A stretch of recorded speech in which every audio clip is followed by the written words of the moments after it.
away na meet. Napahanga ako sa taglay mong bait. Ikaw ang guest ko sa tuwing birthday, pati sa room ko. Ikaw ang display, di ka na nawala sa alaala. Ikaw lang talaga at walang kagaya. Ikaw ang gusto ng mga friends ko, at di ko alam pati parents ko. Ano ba ang meron ka na wala sa iba, at napapangiti pag nakita ka na sa mga poster at maging sa TV. Inaabangan ng iyong movie. Bata pa ako noon nang maramdaman ko to.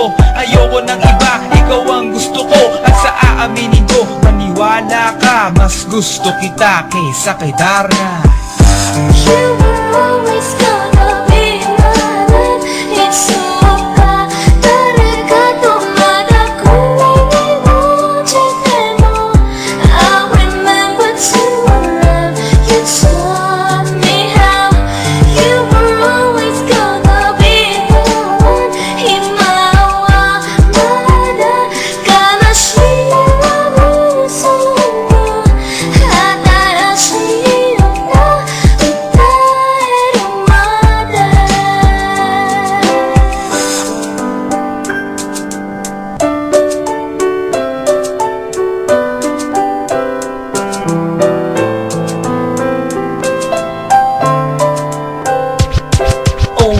Oh why, bakit ganito? Gusto ko ikaw lang nasa tabi ko. Mga poster mo at mga magazine, sa buhay ko hindi kita kayang alisin. So pati sa cellphone at mga gamit, ikaw ang nakalagay sa aking bedsheet. Ako ay nalungkot nang ika'y nawala. Ano ba ang mali na aking nagawa? Pakiusap naman kahit na sandali, para lang mapawi ang mga bigane at muling umiti at di na umiyak. Magpakita ka lang, gusto kong matiyak na buhay ka pa rin at ika'y malakas. Gumawa ka ulit ng mga palabas, at kapag bumalik, ngingiti na pusa, at hindi ako magmamahal ng pusa.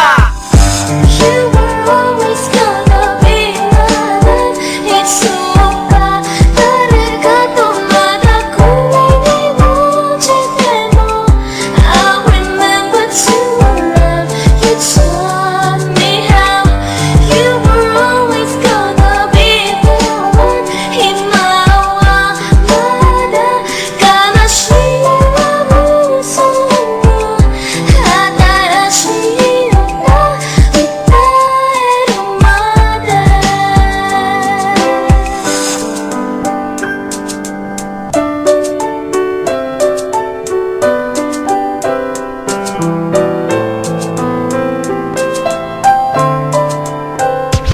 Lumipas ang mga taon, nananatili ka pangarap. Nais kong libutin ang mundo para ka lang mahanap. Sapagkat tigis sa pagmakita ka lang sa larawan. Gusto ko ay makasama ka, handa ko nang iwanan ang lahat ng kayamanan, pati GF ko. Sabihin mo magkano ba ang TF mo, at aking ibibigay, tanggapin mo lang ako. Okay lang sa akin kahit alipinin mo ako. Sabi ng ama ko, nabubuwang ako.